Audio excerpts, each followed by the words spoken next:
Hey guys, okay, welcome back to the letter. Sorry I've had so much going on, but I'm determined to finish this game, so let's get right back into it, shall we? You care? Really now? If you care, then where were you the entire party? That doesn't matter right now. You know I can't simply... Forget it, Ashton. I don't want to hear it. I don't want to talk about this anymore tonight. Speak to me when you're ready to stop spouting the same barefaced lies. She mad. Ashton jerks back as if I've struck him. For a fleeting moment, something akin to hurt darts across his features, his eyes narrowing and hands closing in tightly into a fist at his sides. It does little to lull my ill humor, because in the next second his answer sounds nothing of the apologetic tone I'm expecting from him. Fine! Ooh, a little regret would have been nice. Fine. In my anger, I don't even notice when I've climbed inside his car. Jeez.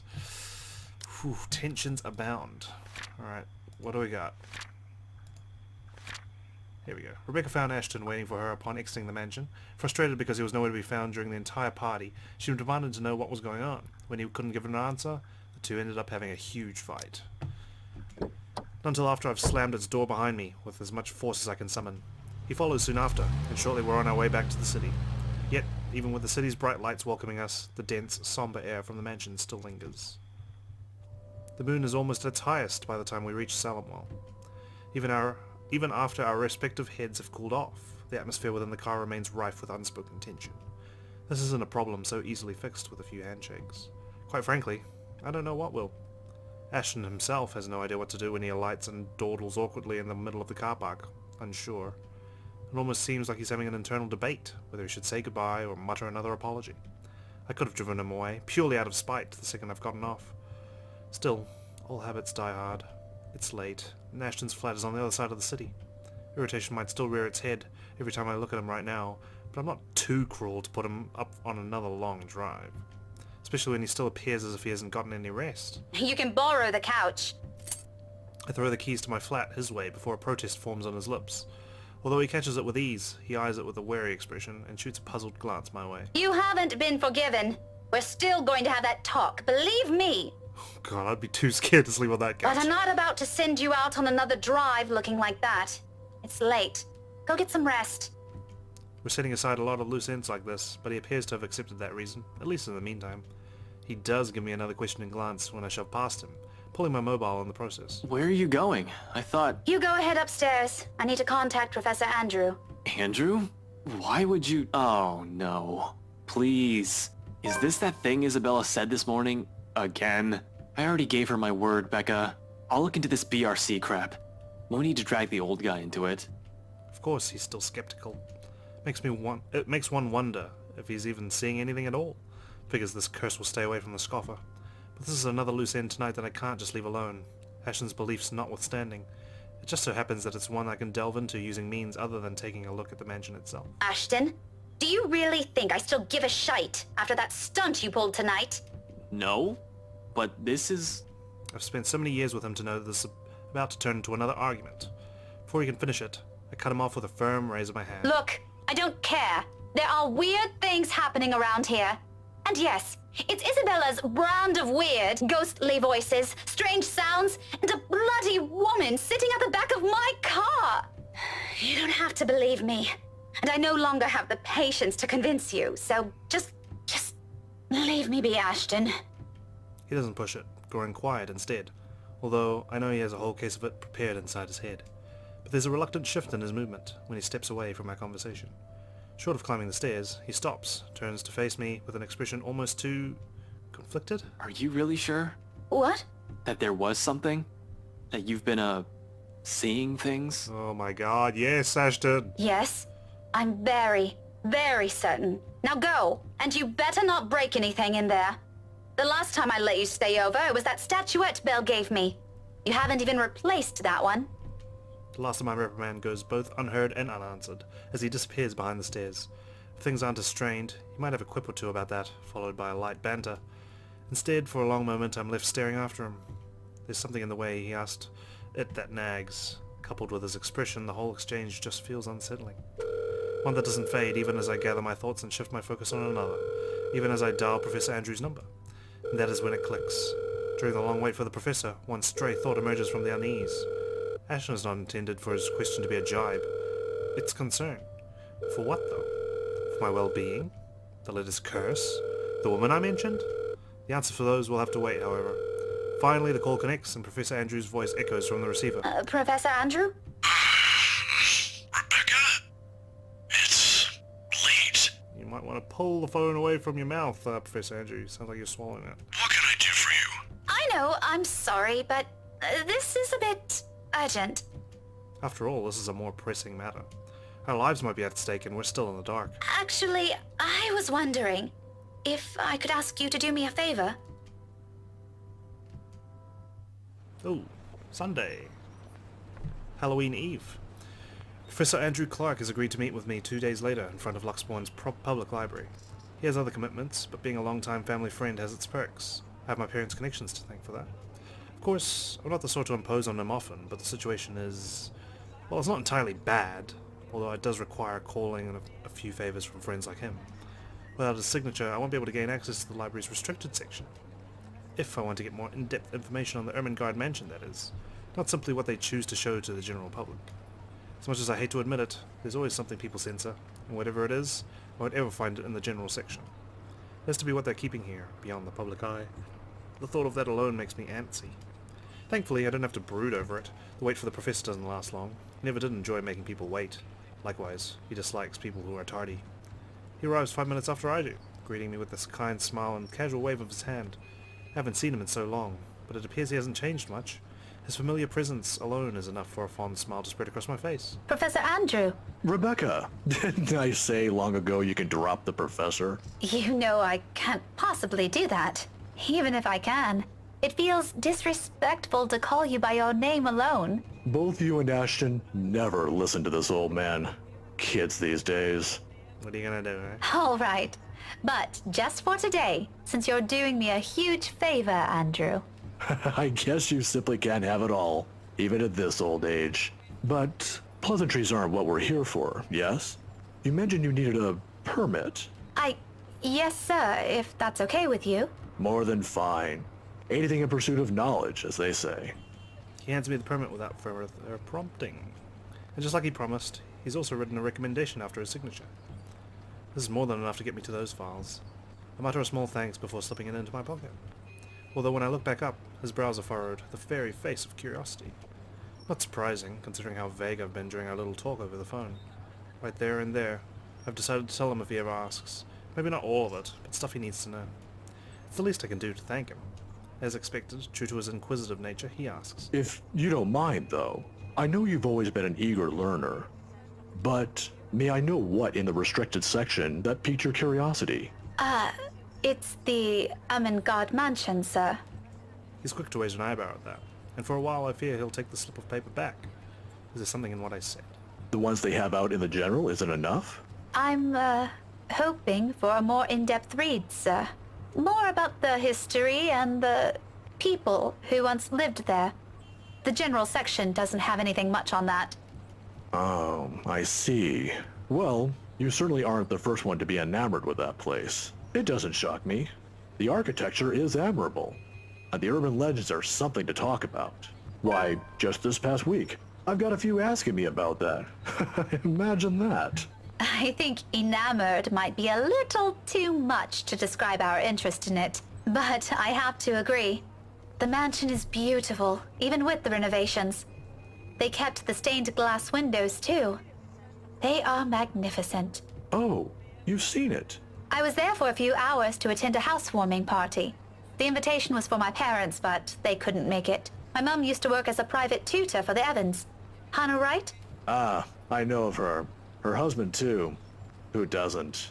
He doesn't look too impressed. Luxbourne's most popular couple. Something falls behind his eyes, the warmth in them suddenly gone, like he's reliving a painful distant memory and seeing it play right in front of him. It disappears almost as soon as it surfaces, but that look has unsettled something in me. Is something the matter? Nothing much. But you know, you're already like a daughter to me. So if you could, do be careful with the friends you make. Is this about the rights, sir? Just a friendly advice from an old man. Don't think much about it.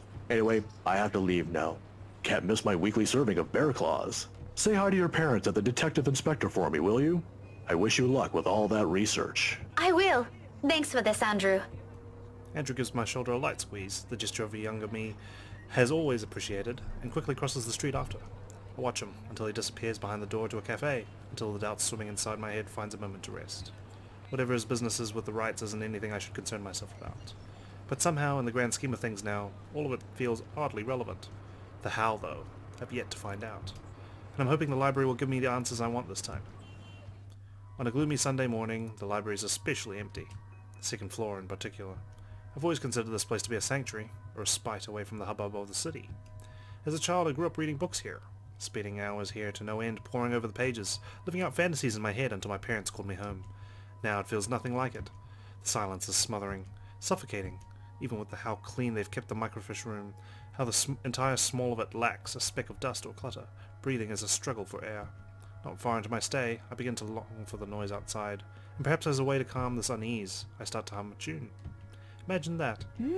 Why, of all things, it has to be that silly nursery rhyme. I've not an inkling. Oh god, it's, Kylie's little song. It does its job, however. It fills the lull with something far less awkward, far less deafening, and that is enough for a distraction. I have business here. No time for silly daydreams, only important work to attend to. Even if there's a possibility of it being fruitless by some means, it feels like I have to do it. If not for me, then for the people who has been affected by this... What do we even call this? A haunting? A Halloween prank gone wrong? A curse? If Isabella were here, what would she say?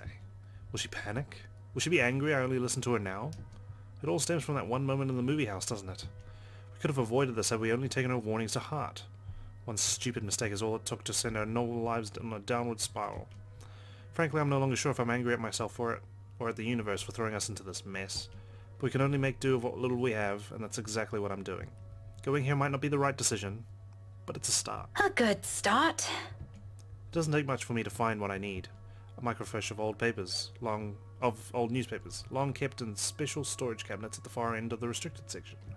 The year is 1620s and beyond.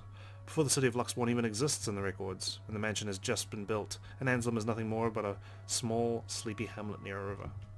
A lot of pieces are missing. Days, sometimes several consecutive weeks, without any records remaining. Often it goes on for years. Troublesome, but as it is, I'm lucky enough to find anything at all, considering how far I'm looking back. Can't be picky now. Can't waste time mulling over what record keepers of the old could have done to make this a breeze for me. I can still work with this. The faint whir of the microfiche machine keeps me company as I go over each slide, each image, hoping for something that goes beyond what the local lore knows. Oh god, this is going to be creepy, isn't it? There are snippets, little mentions of the family that once settled in the house here and there. The usual singing of praises for the couple who helped brought up what was once a tiny settlement into a buzzing town. Nothing substantial, nothing I didn't know before. It continues on like this for a good while, until I come by the years after their deaths. The people of Anselm might have loved Lord William and Lady Elizabeth Ermengarde more in their passing, and held them in high esteem in the years after. But it was their daughter that was remembered fondly by the townspeople. If her parents built this town, Lady Charlotte was the one who made it prosper. Remarkable, considering it was a period of recovery from a bout of plague that killed half the town's population, including her parents. What's surprising, though, apparently her time also marked more than superficial changes to the place. Is that her there? Was she, executed or something? She moved things, changed laws, altered old customs and traditions. If they were done in a woman's whimsy, it doesn't say, but she seems capable enough for more than that. The gist of it is, the town she rebuilt? It's what eventually grew to become Luxbourne City, while the nearby Anselm village remained as it was, a relic of the old. A frown swiftly forms in my face. So, why is there a need to hide this? One by one, I try to recall every lesson I've gone through, every book, paper, and journal I've read. None of those ever mentioned this. It's always the lord and the lady of the house, their endearing child, always an afterthought to those anecdotes, the one who always took her life in the end. Never someone who restored a town from the brink of collapse, or brought new ideas to it. Is it because she's a woman? That pisses me off. Granted, not everything is sunshine and rainbows. Not all aspects of her can be considered admirable. But this is history. Some parts are bound to naturally delve into unpleasant territory, whether I like it or not. Witch hunts, for example, became common near the end of her life, which would have been completely unremarkable and might have gone to become a mere footnote in history if it didn't involve Lady Charlotte and the very slave she saved. It caused quite a stir, enough to leave almost a week's worth of clippings. The girl was eventually burned, condemned by an entire town. So, Luxborn witch burns. So she was a witch, was she? Or suspected of one. At the word of Lady Charlotte alone. But this doesn't really have anything to do with the curse, does it? Unless that woman following us and this slave are the same person. A tale of revenge? How cliché. However, with a lack of accurate photographs, it's impossible to tell. Maybe if I squint, the illustration would start resembling her? Don't do that. But in my field, it doesn't work that way. It shouldn't work that way. I'll be the laughing stock of the community. This isn't going anywhere. Mentally exhausted, I take a careful step away from the screen, pressing a palm to my tired eyes. The lack of ample light in this area doesn't help. Oh no. A headache already threatens to form at the back of my head, yet I'm nowhere near figuring things out. This is simply too much to take in all at once. I should have asked for someone's help. Now I'm at a dead end. I start gathering everything around me, and placing them back in their respective envelopes for storage. The motion's no longer new after volunteering here a number of times. I didn't make much mess anyway, considering the lack of materials available to begin with. I'll have to look somewhere else. The where remains unknown, though. But just as I'm about to slip the last of the slides in, something catches my attention. My hand pauses, the microfiche halfway through its protective sleeve. This is one of the few I've set aside without taking a careful look at. It seems like a gossip column at first glance, but upon closer look, I slide it back to the reader, gently turning the dials in search of the page. It takes some time, but once the image becomes clear... Okay, I thought it was something scary.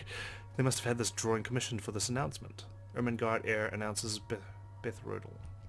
I don't doubt it. The details are far more intricate, their likeness likely closer to how they might have appeared at the time. They're both recognizable this way, closer to those paintings I've seen in the mansion. However, it's the man sitting beside her, Edward Godfrey, according to the article, that caught my attention previously. Her first cousin, and eventually, her fiancé. Looks like Luke, eh? Maybe it's the posture, the manner in which he holds himself. Or maybe it's the shape of his eyes, though I can't be too certain about that until I've gotten a better reference. Nevertheless, there is a resemblance. He looks eerily like... My head snaps up, glowering at whoever's running on the floor above. Any day I'd march upstairs and reprimand whoever it is. This is a library, for heaven's sake. But now isn't the time. I've gotten what I need. Without wasting another minute, I hit the machine's print button for a copy of the page, while my other hand moves to put everything back into storage. A ragged exhale slips from me. Relief, perhaps? Or maybe this is already exhaustion. Regardless, soon I'm closing my eyes as I wait for the printer to finish, if only to stave off a headache building up from... everything. So, is that why she's so obsessed with Luke? Because he looks like Edward Godfrey? With the help of Professor Andrew Clark, Rebecca was able to gain access to Luxborn's library restriction section, and there she discovered numerous accounts about the Ermengardes, all hidden from the public. Her research was interrupted, however, when... When what? Sometime I even began humming the same song again, for comfort. Despite my doubts about this, despite all the tension in my shoulders, this may be a small find, but at least I can start somewhere. We can start somewhere. There's a way out of this. I know it.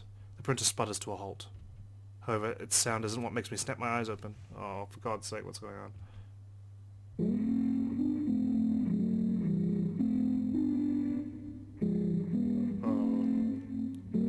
Oh. A feeling, a chilly brush of air behind my back. Brief enough for something sickening to suddenly lodge itself in my throat, while I take in my surroundings. That's so fucking creepy. It's that suffocating sensation again, creeping to every part of me, crawling under my skin, draining me little by little of any strength. From that day in the mansion, from that brief moment at the school, without delay I grab the papers and make a quick beeline for the door. Oh, for God's sake! My whole body freezes. What are you doing, Miss Pink? I hold my breath, not daring to make any noise. For a little while, only the sound of papers crumpling under my grasp fills the room, the excitement from earlier gone instantly, replaced by cold, seeping dread spreading throughout my limbs. And more than fear is the anger. It pains me to hear her using my own student's voice against me, and more than once I believed it was really her. She has no right. Why don't you play with me? Although she hasn't made a move, if there isn't a wall behind me, I'll probably take a step back.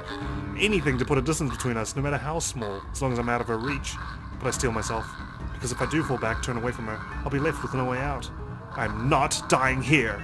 You think you scare me? Miss Pink, don't be so rude. I'm waiting. I'm not afraid of you, you spook. This is one Scotswoman. You aren't getting into an early grave without a fight. Come at me. You tell her, Rebecca.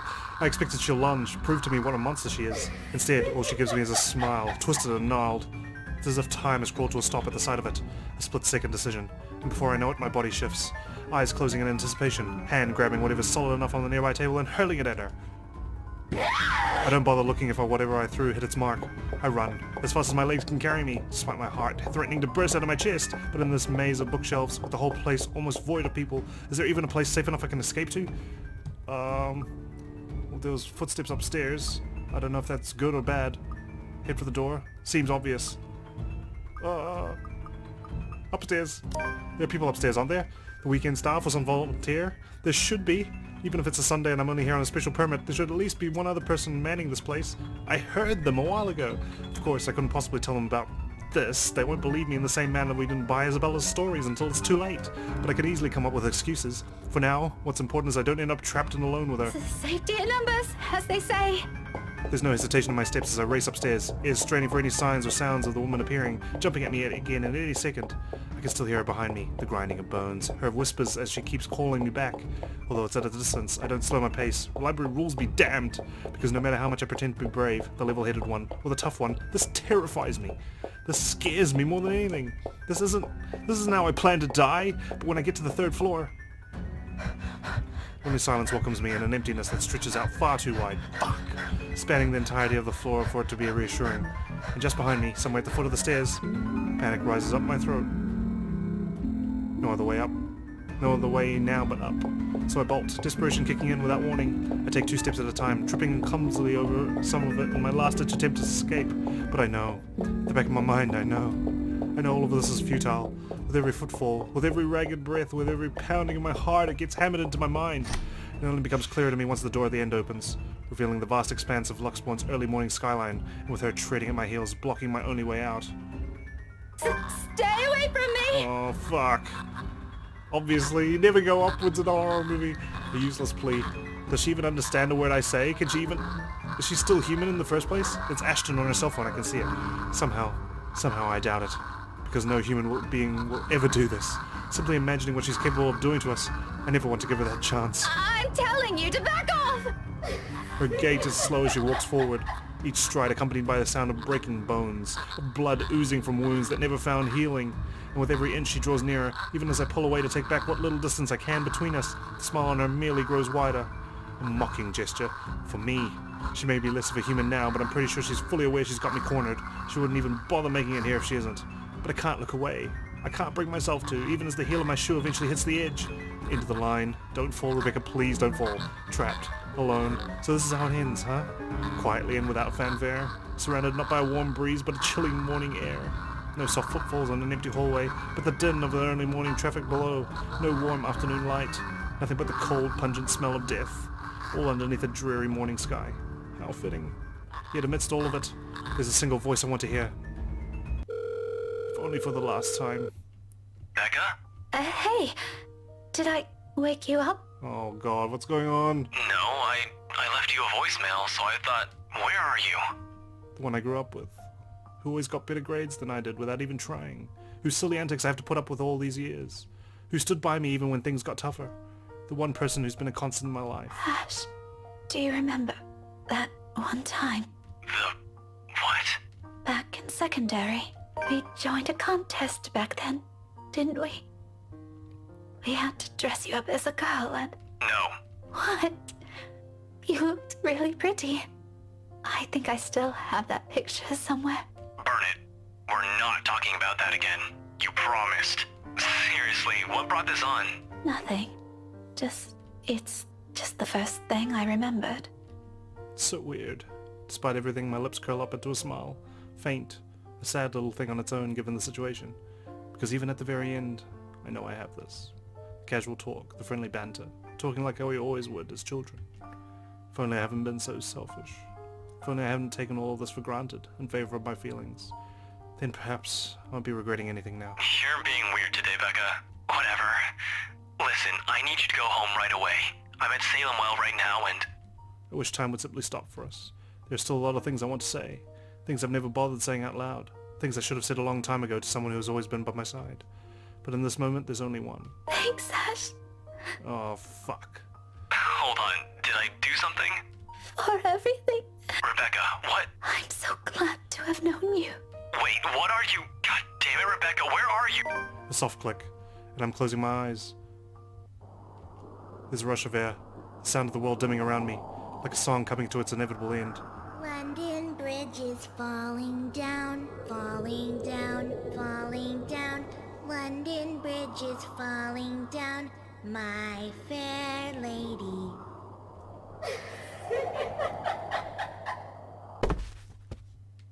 Fuck!